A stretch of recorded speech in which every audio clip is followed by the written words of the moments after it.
Perth has become a huge city. The onward growth of housing to the north and south has left us questioning our future. This is called Urban Sprawl.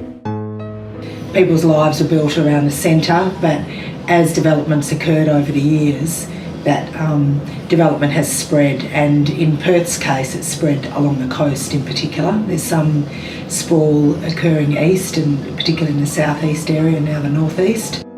Where did it come from and how did it start? Urban sprawl has been in our culture since the 1900s. Australia was known as the land of the free.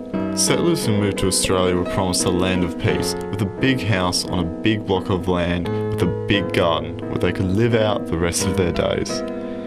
This was known as the Great Australian Dream. But today, it has created more problems than the settlers could have predicted. It is a struggle for most people to get to work. The city's long landscapes make Perth the most car-dependent city in Australia. For those who don't drive are cramped into trains. The excessive amount of cars on the road leads to miles of congestion. Drivers become stressed and more emissions are polluted. Urban sprawl also impacts the younger generation, leaving students like Toby with expensive travel costs and much time spent waiting for transport. There's a lack of public transport that gets out here. There's one bus that I can catch, and that bus is a very uncommon bus. It runs every hour or so, and on Sundays it doesn't run at all, so it's just, it looks like if it's on a Sunday, you're not going home then. I do have to be really organised for uni. I feel like maybe if I lived closer, or if I had a car, or even if I had a car, I'm still getting up an hour before my classes to get to uni. I go to uni in Curtin, which is in Bentley.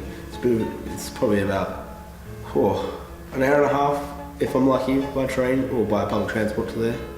And it's definitely not walking distance, I'll tell you that. There might be opportunities, but all the things I do are definitely outside this area, but a lot closer to the CBD. There is a state government policy called Directions 31, which is a planning policy that outlines what are the key metropolitan centres. For instance, the state government promised to move a major department down here, and that would mean that you'd have, say, 1,000 people working in that department, and then they would be based in Fremantle, they'd shop locally, they might decide to move down here. What Directions 2031 is suggesting is replacing our established residential areas with vertical infill. Perth doesn't have quite the sort of verve or life or energy that they experience when they go to Melbourne or Sydney, and that's true, and one of the reasons that those cities have got a lot of life is that they've got a lot of people living close in, and but we need to make sure they're not just put in there. We need to make sure there's quality outcomes, quality services, quality design for that development, so that those centres can really thrive. The challenge we have for ourselves is increasing the population without increasing the land. The future of Perth depends on Australians changing the way we live.